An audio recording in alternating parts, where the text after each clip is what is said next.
Well, it's part of the new Canadian Forces. Um, my predecessors have started transforming the Canadian Forces, and in the last 6, 7 years, we've rebuilt, especially under the new government that continued what the Liberals had started. How do we re-equip the Canadian Forces? How do we rehire personnel? And how do we address the challenge of the future? So the Air Force is only part of this, but a big part.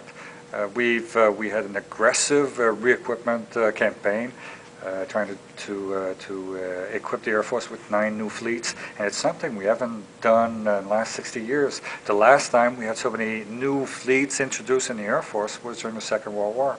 So that was a big challenge for us, especially at the time of a personnel changeover when we didn't recruit in the 90s. We reduced the Canadian Forces, and all our people were getting old. That caused a big challenge because right now, as all Canadian companies have experienced the last few years, people are retiring. Population is getting older. It's not different in the CF. We had an aggressive campaign in recruitment, and it's going well. But to get the new people in, to train them, it takes a long time. Our numbers are pretty much staying stable as we're losing people. We're getting new recruits in, but it's the experience we're losing and trading for new recruits that causes a challenge on its own. When you combine all this and you put it with the operational tempo we've been maintaining in the last 3 years, it's a huge challenge. And you know what? Our Canadian kids have just risen to the challenge. We're seeing so much talent joining us. And it's the success of our operations. But again, it's a testament to the experience that we still have, that are training those new people in the tradition of the Canadian Forces, and we're successful. It's great to be operational. It's great to do all those operations. We've been successful in Afghanistan in our operations, and now operations in Libya are challenging our young kids again, and they're meeting the challenges with great success. The Air Force has never been so busy in Canada. In the Arctic, doing security operations, just pushing our presence in the Arctic in the last few years. We've pushed the envelope so much. We're flying C-17s, those brand new airplanes we just bought 3 years ago. We're the first country that is landing a C-17 on the ice in the Arctic. Other countries are not doing that with their machines yet. We've landed the P-3s, the Auroras, in the Arctic. So our presence is increasing in the north. We've been supporting Canadians with floods, firefighting efforts in Saskatchewan, evacuation. So it's a great time to be in the Air Force. We feel Canadian. We're so proud of wearing this uniform.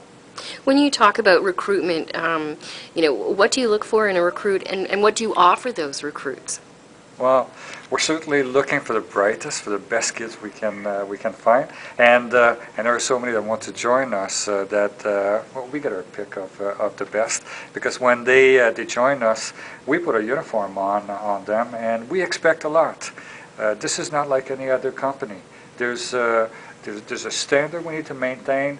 Canadians expect so much of us in uniform that we just cannot take anybody, and they're doing great.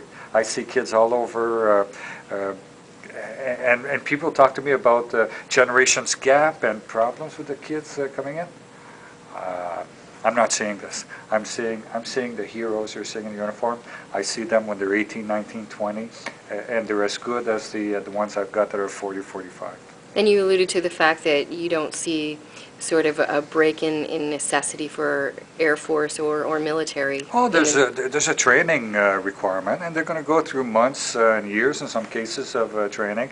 We've got an outstanding training system in the Air Force, and it's proving its worth now with all the kids coming in and being pushed right away into operational output out there all over the world.